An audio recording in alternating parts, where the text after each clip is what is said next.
Y bueno, ya las últimas teorías para justificar el origen de la homosexualidad es la influencia demoníaca, ya hablaste sobre eso antes.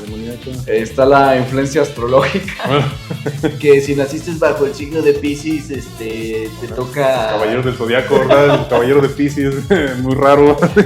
O si eres Virgo, te toca hacer como Sion, que curiosamente era el único con novia, no sé por qué lo vieron como afeminado. Pero bueno, obviamente no se refería a eso, se refería más bien a la astrología de los musulmanes. Ellos, a través de su estudio de las estrellas, decidían quién iba a tener cierta preferencia y quién no, quién iba a ser esclavo y quién no, y esas cosas. Es como echar un volado, ¿no? A ver, nació un niño, esclavo. Nació otro niño, este va a ser rey. Nació un niño, este va a ser homosexual. No, muy conveniente, si me preguntas. Sí, para justificar comportamientos. Y bueno, ya de aquí podemos pasarnos a... Me gustaría tocar una pequeña visión histórica de la homosexualidad y cómo la trataban. Aquí es un descubrimiento muy interesante. Y no lo vas a creer porque nos han estado mintiendo. Siempre son mitómanos también las personas trastornadas y los homosexuales. Ellos aprenden a sobrevivir a través de mentiras. Todo el tiempo están mintiendo por toda la razón. Es su forma de crear una máscara, crear una personalidad falsa, relacionarse con nosotros.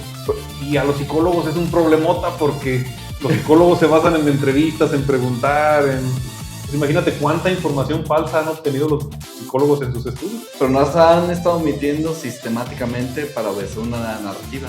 Ustedes saben que en los 80, 90 se dio el homosexualcentrismo y tuvo una campaña para normalizar la homosexualidad. Todo con el pretexto del caso triste donde hubo una pandemia de SIDA porque pues ciertas personas no sabían comportar sus impulsos sexuales y hacían orgías y sexo descuidado, que hasta la fecha sigue pasando lamentablemente, y siguen siendo presas de muchas enfermedades sexuales por lo mismo. Y por eso lo mismo las mujeres hoy en día son muy peligrosas, están tomando este tipo de comportamientos. Súmenle que se están metiendo con su amigo, mejor amigo homosexual. Es que son bisexuales a final de cuentas. No, pues son gente que busca de placer, en pocas palabras. No necesariamente van a estar en Es que si usted tiene pareja y le dice, es mi amigo y es gay, no crea, no crea. Y bueno, en la Grecia clásica, al homosexual, sí, se le veía como una relación pederasta entre un ciudadano adulto, como un rol activo que le enseñaba al joven. Pero ojo, esto solo pasaba en las altas élites. Porque me acordé de una historia también de una tribu en África que ellos tenían esa onda de que el adulto estaba con el niño que porque a través del esperma le pasaba la estafeta de ser adulto y... Pero sí también son tribus allá perdidas en el Amazonas o allá en África, en algunas. Pero aquí viene la mentira, porque nos están diciendo a todos que este es un comportamiento muy normal en Grecia y que sabe tanto, pero resulta que era solo de las altas élites. Porque si te pones a investigar más, había una condena social hacia el ciudadano que asumía estos roles pasivos. Los llamaban canaidos. De hecho, ahora les voy a llamar a los homosexuales canaidos, desde ahora en adelante. De sodomitas, también es la que se usaba antes. Pero bueno, esto es el concepto griego.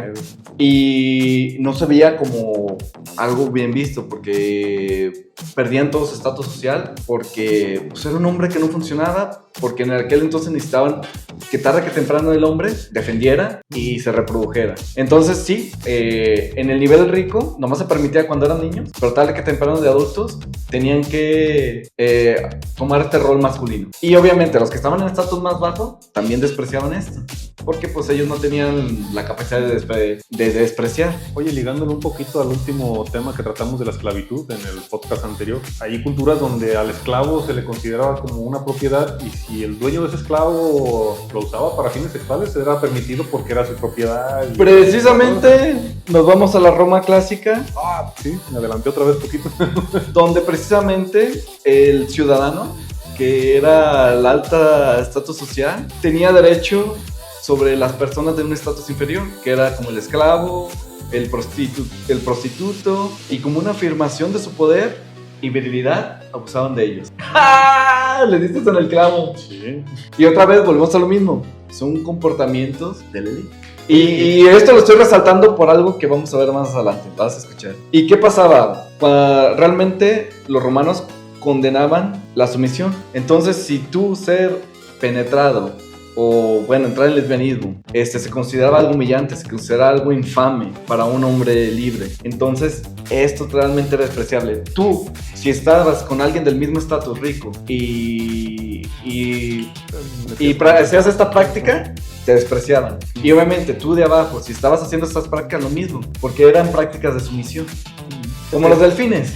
Regresando a la sumisión, a la biológico, los chimpancés, que pues, son medio parecidos a los humanos, no tanto, pero tienen cierto parecido genético. Los chimpancés son animales bien violentos, son territoriales, se pelean entre ellos y casi hasta caníbales. O sea, sí, son caníbales. A un chimpancé del grupo enemigo y lo despedazan, o sea, sí son muy violentos. Pero hay otra especie que son los bonobos. Los bonobos son todo lo contrario. Son parecidos a los chimpancés, pero son menos violentos gracias a que utilizan mucho la sexualidad. Y entonces los bonobos cuando se enojan y empiezan y se calma el asunto, ya se calmó la pelea. Pero también lo usan para el estatus. O sea, si un chimpancé macho, que es el alfa del grupo, el jefe, llega alguien y lo quiere retar o algo, si no quiere pelear, es sumisión total. Entonces, en los chimpancés sí es una forma de demostrar la sumisión para ver los niveles. ¿Quién es el jefe? ¿Quién es el...? Se parece mucho a la Roma. No sé si en humanos también pueda tener esa parte psicológica de sumisión, que también... Ya lo ponemos a lo mismo, el homosexual no tiene con qué generar vínculos sociales porque no tiene que ofrecer. Si te fijas, pasa mucho, porque los que son delincuentes, si te lo van a decir, lo utilizan mucho. Si te fijas, muchos de los delincuentes o crimen que están en el crimen organizado en grandes estatus de poder, llegan a violar hombres porque es una forma de poder y de ahí se tuerce y les empieza a gustar. Y eso también te los puede constatar los del ejército, hacen exactamente lo mismo. Cuando todo se tuerce, ya todo se vale porque es una expresión de poder. Por eso Nietzsche lo despreciaba. Todo se resume en Nietzsche. ¿Qué razón tenías? Y bueno, de aquí pasamos al cajón feudal. Aquí es donde también se tuerce todo porque nos hablan de que existía el shudo, amor entre samuráis, que también era algo que se consideraba noble, superior, amor que fomentaba la virtud. Obviamente aquí habla de amor, nunca habla de sexualidad, obviamente me imagino que se daba, pero aquí yo creo que se torcía las palabras para decirte que era aceptado. A lo mejor solo era amistad y respeto. Pero también en la era Edo se hablaba de orgías y de desenfrenir. Otra vez hablamos, la gente en la élite, la gente rica. Porque cuando te pones a investigar, porque te digo, muchas de las feministas, mucha de esta gente te lo pone como ejemplo, pero no te dicen cómo realmente lo veían. Porque en el Japón feudal y el moderno, a lo que investigué, lo primero que te acusan es que no, esto no pasaba antes, se veía normal. Pero no fue hasta la llegada del cristianismo, de la llegada de los valores occidentales, que se empezó a ver mal la homosexualidad. Esto lo resalto porque después empiezan a decir, pero también lo que pasa es que en el budismo, a que no se ataque la homosexualidad, lo ven como de gente de valores bajos, que no es un comportamiento deseable. ¿Sí encontraste la maldad? Que están torciendo todo para... La narrativa aquí es despreciar al ¿cómo se llama? Al cristianismo, cuando en sí la idiosincrasia japonesa, que tiene que ver mucho con el budismo, ya la veía como un mal comportamiento desde antes, que si no la condena tan fuerte como el cristianismo o el judaísmo, otras religiones, no la ve como algo deseable, y sí lo ve como un comportamiento bajo. ¿Cómo vamos de tiempo? Vamos bien. Abusados, esto pues lo descubrí. En cristianismo, basándose en la Biblia, sobre la homosexualidad dice que ellos no van a heredar el reino de los cielos, que ellos no van a entrar al cielo, pero no explica exactamente cómo es ese mal comportamiento. Habla de los afeminados, y Sodoma era lo más cercano que había. Y Sodoma hablaba de varios comportamientos, que era el egoísmo, la falta de hospitalidad y robar, matar, todos los vicios de la humanidad resumidos ahí. Y pues sí se hablaba de de lo sexual, pues, de las perversiones que también había en Sodoma. Pero decían que el principal pecado era que no eran hospedadores, o sea, básicamente eran como antisocial. A lo mejor ahí se aplica la palabra antisocial, pues, que no querían a las demás personas, las trataban mal y tenían estas ondas de guardarle mucha ira. Te digo, me encanta esto porque está destruyendo toda la narrativa que nos han estado vendiendo.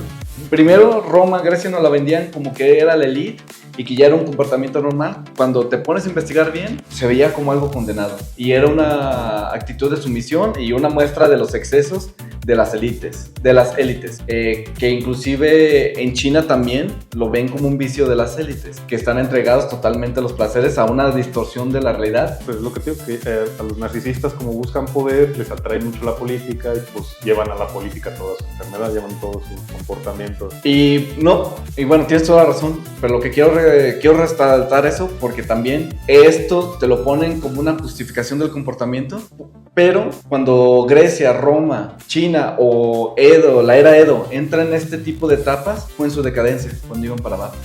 Porque al final de cuentas un gobernante psicópata que toma el poder no se va a preocupar por los otros, ¿no? Un ejemplo de gobernante psicópata muy común, Calígula.